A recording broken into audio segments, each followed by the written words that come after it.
The celebration is on. Welcome to this edition of Bury Your Bookie. I'm Jeff DeForest. My man Mike Jones joining us as he does every Monday and Thursday here on the program. And we are in party mode here in South Florida as the Stanley Cup showed up yesterday at the Elbow Room, 7 o'clock in the morning. Outstanding story. We all know the adventures that the Panthers had. It's always interesting to see what happens with the Cup, but I thought they took it to an extent that we'd never seen previously last year. Now, there was a new rule put in place that they can't take the Cup into the ocean anymore. And maybe fearing that some shark will snatch it up because of its shininess. And there was a defect that was caused to the Cup also. I don't know who dropped it, but there was a little bit of a nick there, so that guy, that strange pedophile looking guy with the white gloves, might be out there. He kind of spooks me a little bit. But that being said, outstanding stuff. I know, Mike Jones, you're a huge Florida Panther fan. I thought that you probably were at Game 6 of the series at the Amerint Bank Arena, but you say that you were home with the grandchildren, which We is were. a lot. We were celebrating a special day in my life, and they were all here. Oh, Right? well, that's right. Congratulations. Yeah, thanks. The big one. I don't know if congratulations is in order because it's a milestone you hope wouldn't really come, I guess, But yes, You're a young man. it's here. Thank you. Thank you. But yes, trying to Did keep. any of the under players throw their tickets in the toilet because you beat 59 and a hook? Was there Probably. action on Yeah, the 38 was the number. So I survived 10 years in Vegas, which was a lot of under bettors there too. So Yeah. yeah, it's and I'm fortunate, very lucky to be where I am, and happy to be on the show. And you look good. You look great. Yeah, I got one coming up in 2 weeks. It's a number that I thought would be blinking on the board, some kind of steward's inquiry, and I definitely would have taken the under on this. But yeah, not quite the milestone that the next one will be, but a number big enough to have me horrified and thinking about, geez, I hope they don't post that number of the amount of money I've lost gambling throughout my lifetime. So I dropped dead right there on the spot with my mouth wide open in exasperation that, how could you do it? My mother was right.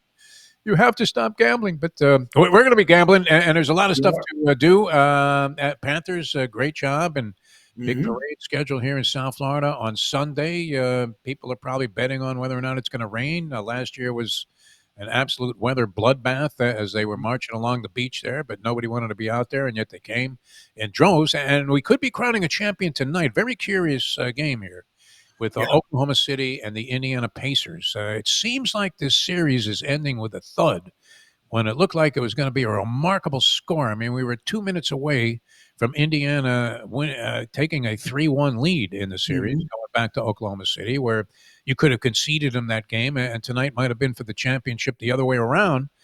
The Halliburton injury, did that occur without anybody noticing it? Because I mean, he was clearly ineffective in that game. He only had 4 points, all from the stripe. And yet, where's the NFL with the injury report? Did anybody talk about him having a calf injury before that game, or did he sustain that while he was playing? It seemed like this was already something that happened prior to that, and he just wasn't able to contend with it. I don't know. Did they hire Panama Lewis or something on the training squad? What do you make of tonight's game? The line has moved from 5 to 6 and a hook in favor of Oklahoma. Yeah, and to be honest, it was 6 I think at game time in game four. So really not a lot to say. I think they think he's going to go. My thought was I started watching him give up the ball early on in the game, and I was wondering if he was hurt before the game started, and he was just trying to give it a go because he wasn't really moving the way he wanted to move, and he was giving up the ball. So I don't know what you do. Do you give McConnell the 35 minutes, maybe wear him down like he's been playing well, but now where do you come up with this? Do you just let Nebhard and Neesmith, who aren't used to bringing the ball up, having to handle the ball? I mean, Halliburton's been their conductor at his train, but I don't know how they stay in it if he doesn't play. I mean, 6.5, it should be 8 if he doesn't, I would think, but you got to watch it early. Maybe it's a live bet tonight. I don't know that I'd take the 6.5, but I've had a rough time in this series, so I'd probably lay it. But it's man, it's going to be interesting to see what happens. But I hear a lot of confidence. The Turners and Siakams feel that they got a good vibe coming back there. They can bring it to a game 7. I like the positive talk coming from the Pacers, but you have to at this point. You're in a do or die situation. Game 6, the NBA Finals. I just think that maybe the wearing down of what OKC's doing to him now. They figured it out. That's what I think. Probably instant, right? It was kind of a decoy in game number 5, Yeah. and OKC had to pay attention to him, not realizing, I guess, I don't know. It should be obvious to NBA players that the guy's not 100%.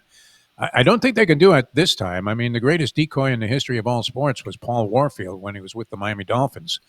And in spite of having this unbelievable talent on the field at the receiver position, they threw 7 passes in a Super Bowl game. Right. Only attempted 7 passes. If that was Keyshawn Johnson, he's walking off after the first quarter, saying, "Just give me the damn ball." And yet, you would have to pay some attention to Warfield. Figure eventually they're going to pop one to him. In the case of OKC tonight and Halliburton, you would have to think that they'd be more than willing after the first few minutes of the game, seeing how he was performing, if he was performing at all. And I do see that he's going to make every attempt to play, but not overwhelmingly encouraging that this is the status that he has. And then the other thing, I always love players that come off the bench that deliver consistently. When you had Vinnie Johnson, the microwave, coming off the bench for the bad boy Pistons, you knew what he was going to do. Yep. He was going to get you his 16, 17 points. He was going to do it quickly. Right.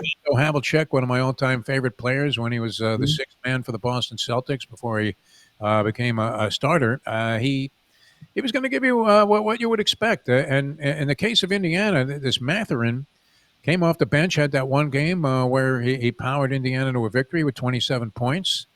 But other than that, I mean, you're not seeing any kind of level of consistency from these people. So very, very difficult, I think, to win without your best player being at 100% and then getting these inconsistent performances from key role players off the bench. Yeah, when their bench produces, they're winning games. Indiana, they've had good bench play throughout the playoffs, but you'll have to watch it tonight because they're going to use more of their bench if Halliburton is hurt. And McConnell's been fantastic. I've enjoyed watching him, and they're going to need a lot out of these guys tonight. Everybody's got to have to step up, which happens, at times in these situations. It happens.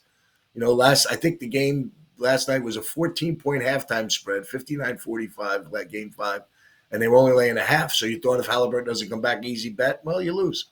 Indiana comes back and covers the half. They finally got a cover on the road, so you're going back to a 1-17 covering a spread. So now you're laying the biggest number they're laying in the playoffs. They might go up to 7. So do you take a shot with Indiana and say they're going to home dog in playoffs and they're going to rise? It's just hard to do. But, they fooled us with this. I mean, I know Jay-Z had a $1 million on a 5-game spread. OKC in 5, but he lost. So you're just thinking now it went 6, a little bit more than we thought when we were watching the domination of the series. But it's kind of like the Panthers. They blew game 1. We felt the Panthers up 3-1, blew game 1. OKC does the same, but now the better team seems to take over. So Florida in 6, maybe OKC in 6, kind of the same thing. Did you end up buying a piece of the Lakers with their $10 billion? Actually, they turned me away. They turned me away. They didn't want my money, but yeah, very fascinating that I think they're still going to hold on to 15% of the deal. So I think the value is going to be $10 million, but I think Jeannie Buss is going to have her job. Just a fascinating whole deal. When we were I always got into to break gambling precedent here and talk about business. I always was fascinated the Stephen Ballmer acquisition of $2 billion Yes. for I was just going to bring that up. Clippers, and he overpaid, and everybody was crazy that he paid way too much. And now look at him, new arena built. I mean, he's probably taking that up to be close to what the Lakers are going to be.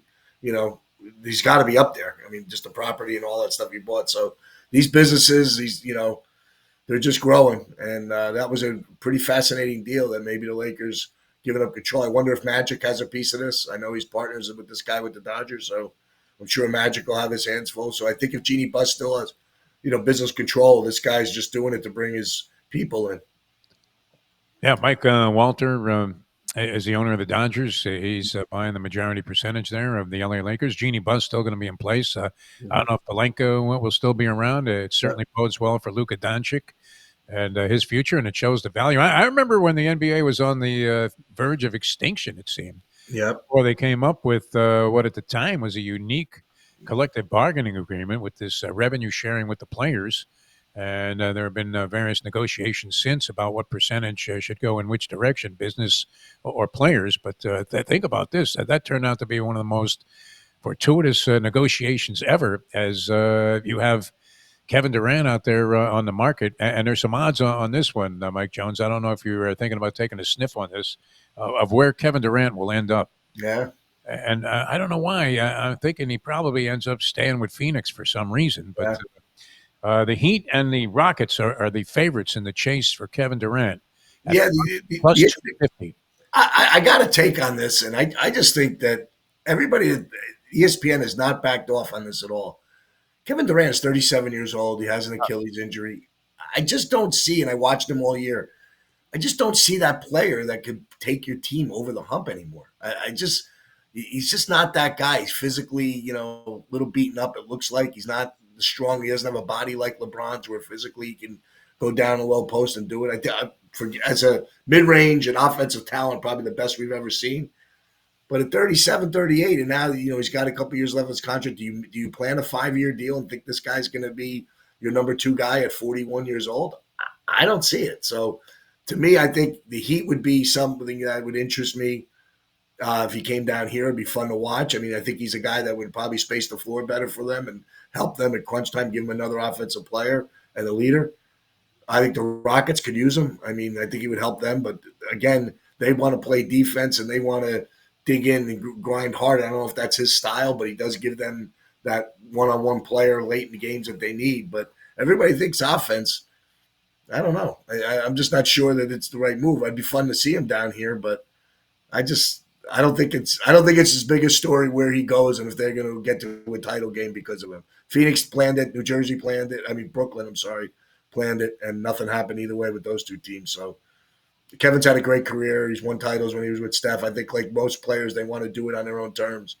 I think that's the ego that these guys have, and I think he wants to try to prove he can win somewhere else. We know the Phoenix franchise at the top level, the ownership level, is a complete mess. So I can understand him wanting to get the hell out of there. And we know that Pat Riley loves Kevin Durant. He's tried to secure his services before. Apparently, I was talking with a gentleman yesterday who covers the Heat in great detail, and he says that Durant's relationship with Spoelstra, that Spoelstra is really the coach of the Heat, is really the driving force Wow. here. That would be the main impetus in wanting to acquire him. But I'm with you. 37-year-old, primarily a jump shooter, really doesn't spend a lot of time on the inside anymore. I'm not sure. I mean, as much entertainment factor as he would provide if he was on your team, I don't know. I'm looking at the last couple of situations he's been in, and guess what? None of them have worked. So yeah, that's where I'm bringing it from. And then I bring in: does he take a big number up against your cap, or does he take less to come to Miami, knowing it's a tax-free state for him? What does he do? Like, how does he treat the team? Will he buy into the defense? Will he buy into the way that Heat culture and working out and getting in shape and doing all that? This is things that I don't know that he's had that kind of pressure applied to him over the time. So, that to me it'd just be an interesting story if he did come here. It'd be fascinating to see how it would work out. So Mike Jones is not taking a stick out of his pocket and putting it down on plus 250 that No. Durant is a Heat player No. next year. I would think that that's probably the wise move, discretion being the better part of that particular wagering valor. All right, baseball, we're seeing some interesting developments. I know you're a huge baseball guy. That's how you were introduced to me by our mutual friend Mike Clancy. Right. And if is there a search warrant out for this cat? Because I haven't been able to find him for the last I didn't hear much from him either. couple Yeah, of I mean, I got a very interesting night last night with 3 brainouts, 3 postponements. We have a couple doubleheaders today. A lot of things you look to. I like betting against a team playing a doubleheader, moving and playing Friday. So you're going to have the White Sox and Cardinals or playing games Friday. So I'm really looking for a big slate Friday to bet against these teams that are moving cities that are playing doubleheaders today. That's been a good bet against. I think Kershaw goes tomorrow, so I'll be looking at another over. I think he's hit 7 in a row now. Total's going over. But the game that intrigues me today is Rodon goes for the Yankees. The Yankees have lost 6 straight, but only put up 2 runs. 7 straight. 7 straight. Yeah. And they only put up 2 runs in the last 3 games against the Angels. So I'm kind of thinking, why is this total 9.5? Last night, same thing, 9.5 with Yarborough and the guy, the pitcher for the Angels now today. They couldn't hit Hendricks. Why is that total 9.5? So I'm gonna until I lose, take an under in the Yankees today, and just see, do the Yankees get swept? I don't know, but home sweep by the Angels, an under 500 team would be a pretty interesting story. New York people, writers, would be jumping off the page. They could get at the Yankees, which I'm sure they like to do. But Where yeah, are so the I'm on screams board for with Aaron Boone's head? Where are the cries? I haven't seen much of that yet. Yankees have scored 7 runs in the 7 straight losses total. incredible. And they got shut out 3 times in a row. The Angels, interestingly, even though they've been a non-consideration for many, many years now. I mean, I go back. I used to cover the Angels when their 1-2 starters were Nolan Ryan in his prime and Frank Tanana, Tanana, who the was lefty. at the Yeah. blazing fastball. And you could go around the horn there and find nothing but all-stars. Rod Carew was part of that team, and they were a lot of fun to watch. They still never won the championship during that period of time. They Yeah. did cop one years later, I guess, with Mike Scioscia as their manager. But they have won, even though they've been in the throes of a long string of being in the doldrums. They have won 7 straight road games against the Yankees. Interesting. Yeah, so the Yankees are on a 7 is the key number there, the old Mickey Mantle number. Mickey Mantle. You can hear Bob Shepard. Bob Shepard. Yeah, announcing his presence there in the batter's box. But 7 straight losses at home to the LA Angels, almost an impossible thing to comprehend. And 7 straight losses in general now with 7 runs total for the New York Yankees. I would imagine everybody's expecting them to bust loose and return to being what they were for most of the early portion of the season. But I'm with you. Why not just ride the trend and bet against it? Be Yeah. more than worthwhile. Meanwhile, as that's happening, I don't know how they do it, Mike. It should be commemorated in movies, much like the Athletics were with Billy Ball. And how do the Rays? They're 1.5 games out in the AL East. The Tampa Bay Rays with virtually nobody. I mean, can you even name a Rays player? Yeah, that's crazy. They're just they get it done. The lows giving the highs. I guess the highs are the lows. I guess that's just what they're doing. I mean, yeah, the pitching has been good. They're last night's comeback. They're down 8-0. I think I took them at 8-5. I think I took them at plus 275, 280 to win the game, and combined it with an over bet, thinking that if they go, it goes over. And Wait a minute, you bet them when they were down 8-0? I bet them when they were down 8-5 or 8-4, and All they right. were plus 270. Okay, nice. So I took a shot and saying, okay, here you go. What's going to happen there? And then I think the total in the game was, I think at that point was like 16.5. So I combined it with saying, if I lose, don't win the game, maybe this happens and that happens. So I played around with it a little bit, just saying, I just am intrigued by a lot of these comebacks. We're working on a system right now to say that if the team is laying 2-1 in the game and they're down 2-0 in the second inning, they might go off in a pick 'em. And then you got the 7 innings and the better team, and the parity in baseball seems to be different. Why are they 2-1? Well, they could still win the game and cover, but now you're only laying 100 or getting the price instead of laying the 220 at the start of the game. So we're looking at this to see how successful this pattern is. So we're going to do some investigation. We'll come back to you when we get the news. But I know the one that I'm really intrigued to bet, which is undefeated this year, is the team betting a doubleheader that changes leaves cities, changes cities, has not won. The next day they lose. So we got the White Sox, we got the Cardinals, we got the I think the Tigers and the Pirates that are all going to change cities tomorrow. So we're going to be in to see. We got 4 opportunities there to play around with. So we're going to be on that tomorrow. We keep that in mind when you're thinking about who you're taking tomorrow.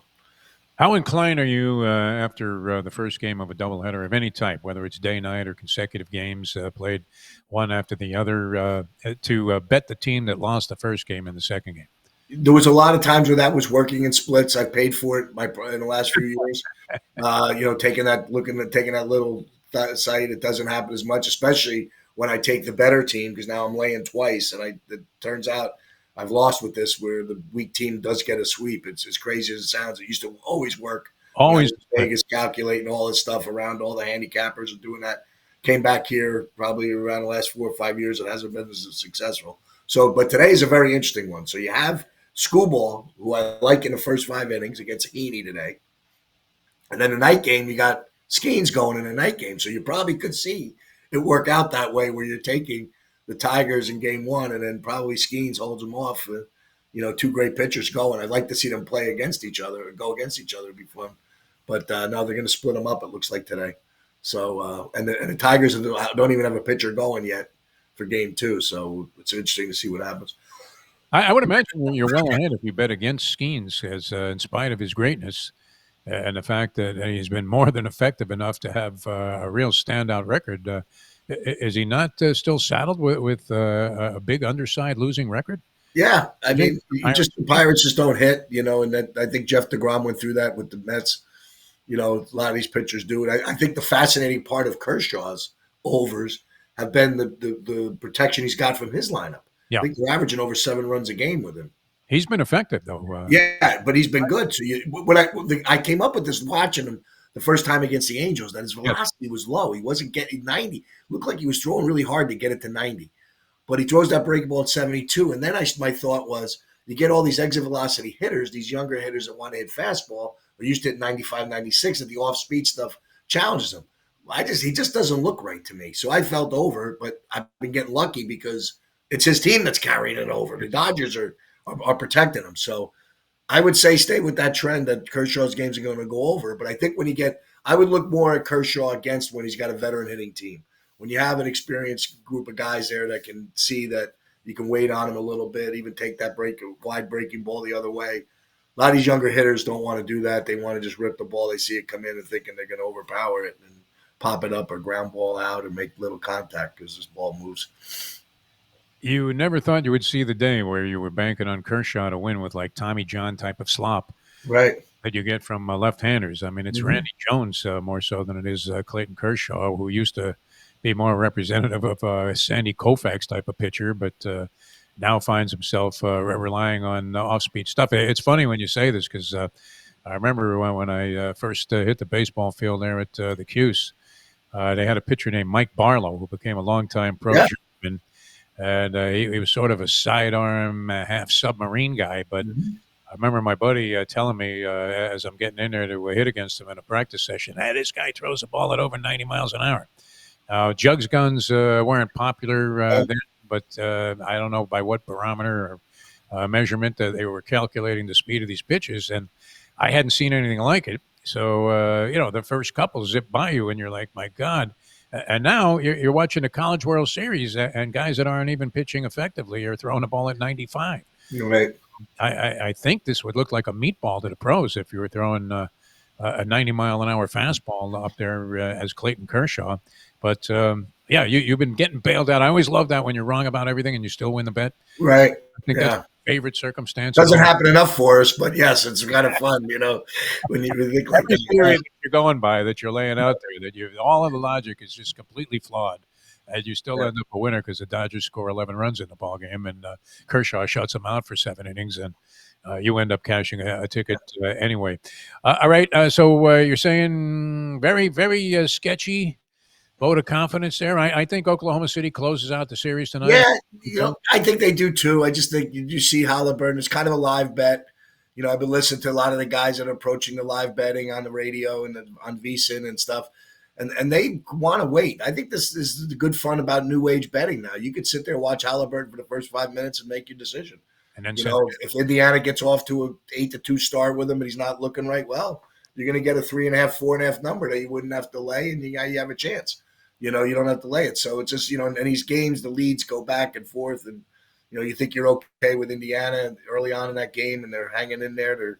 They're up a little bit. And the next thing you know, they're down 14 at halftime. And so these possessions are less, the quicker possessions are it's just a lot different game today when you're watching and betting. I mean, the Knicks winning 3 games down 20 points is rare in the second half. All these different trends that you're seeing in betting are now really different. The fluctuation of this point spreads and stuff like the points in the game, the leads and stuff like that. So you might get a little advantage by just hanging in there and waiting, maybe betting a halftime or, watching what Halliburton gives you. And if he looks right, you might want to hold on. You get a little lucky with the 6.5 if you take it. All right, go back 10 days ago. The Mets are running away with the National League East. Yeah. Phillies were in the throes of a woeful slump. They had lost 5 in a row. The Mets had won 5 in a row, and they had opened up, I think, like 5 games on the Philadelphia Phillies. That's down to 1 now. Mm-hmm. It does appear in the National League East to be a 2-team race. So if you were going to whip some cash out of your pocket today and send it in with Louis to Lip, your bookmaker, who would you bank on to win the National League East as a future consideration? Well, I think we're not seeing Harper, right? Harper's hurt. Philly looks like they lost their closer, so they're having a little issues. They won last night, but they're two of three right now. Yep, they got Does another that game count early. to beat the Marlins? I'm not sure. I'm sorry. Does it count in the standings if you beat Oh, them? well, yes, it does actually, and that's the other side. But like today's an interesting game. You got Clayton Holmes against Strider and the Mets, who have struggled, lost a bunch in a row, getting swept by Tampa. Now they're down with having a little trouble with Atlanta here. Strider was really good, but he hasn't had a great year. And then they got the Yankee reliever coming in and pitching for the Mets. So you just kind of see these weird things happening. Do the Braves take him again today? Probably. You'd say they blew Yankees. The Mets blew a 4-0 lead, I think, on Tuesday night, right? And they had a win that looked like the game that they let get away. Right. It's what happens in baseball. It's such a long, grinding year, but you're looking at value. So you're seeing this game close to a pick 'em. You might want to say against the team that's struggling and go with the Braves. And the Braves, they've been there the last couple of years. Just they're the team that's probably number 3 in that division. So they got a little motivation. They got Acuna back. They got some things going on in Atlanta. So maybe they stay hot and try to make a run at this and steal it. But yeah, I mean, my bet would probably be Philly just because of the situation. I think their pitching is a little better, but I don't know. I don't know if that's one I'm going to jump on. The fascinating team to me is the Tigers.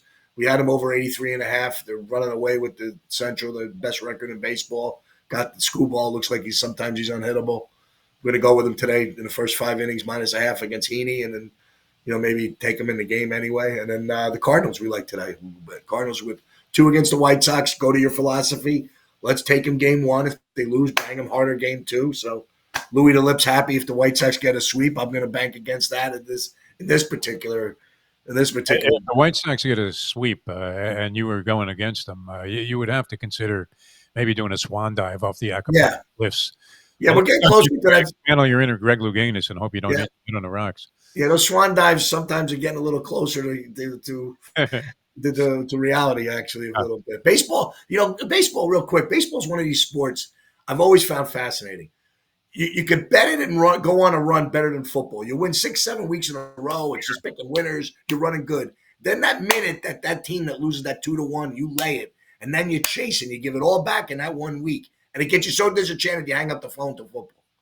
And that's to me was always the fascinating part about baseball is how people liked it as they were winning. But once you lost in baseball, it wasn't like losing in football. Losing in football, you wanted to stay with it and go, and everybody's popular. You go out to the bar, all that. Baseball doesn't have that edge, although I think it's a bettor's game. I think baseball is the best advantage for the bettor that we have. So, well, and it comes in streaks. So if you can time it, as we've been talking about, we're talking about the fact that Dodgers, before they started to take off again and opened up a little distance over San Francisco, now 4.5 up, and over the Padres, who they've been playing head-to-head, had been 16-16 through 32 games. So if you got in on that at the beginning and bet against them, even though they're 500, and you're thinking, oh, what good is that to Forrest? And Mike, you guys broke even, but you were getting an incredible price betting against them every game. So you probably made out like a champ. All right, we have to run. You're not betting any WNBA, I hope, Mike Jones. You haven't stooped to that level yet, have you? Not yet. No, coming though. No degenerate desperation to the point where you're starting to bet on things that when you believe in things you don't understand. It's the old Stevie Wonder song. There is superstitious writing on the wall. All right, you have a great day, Mike. It's always good, man, for the big 6-0. Fantastic. And congratulations to all the people that played the over on that when they saw you running around in Las Vegas 4 a.m. with 6 girls on your arm and a pouch full of, whatever inebriants you could possibly get your hands on there. And that's not necessarily the greatest place to make a drug deal, by the way. I experienced that many, many years ago with a couple of buddies of mine when we were covering some fights. But you have a great day. It's going to be another beauty here in South Florida. I hope you get your hands on the Stanley Cup. We're looking to get some inside information as to where it's going to be and show up at a place where not too many people are aware that the Cup is going to be arriving. So looking forward to that. Good. We'll talk to you again next week, next Monday. Thanks for being with us. Thanks for having me, Jeff. Mike Jones, ladies and gentlemen, here on Bury Your Bookie. Hope you guys got some insight into what's going on today. Mike loves those double headers, And we'll see you tomorrow, a Degenerate Friday edition with the professor. Thanks so much for tuning in. See you on tomorrow's edition of Bury Your Bookie right here on nofilter.net.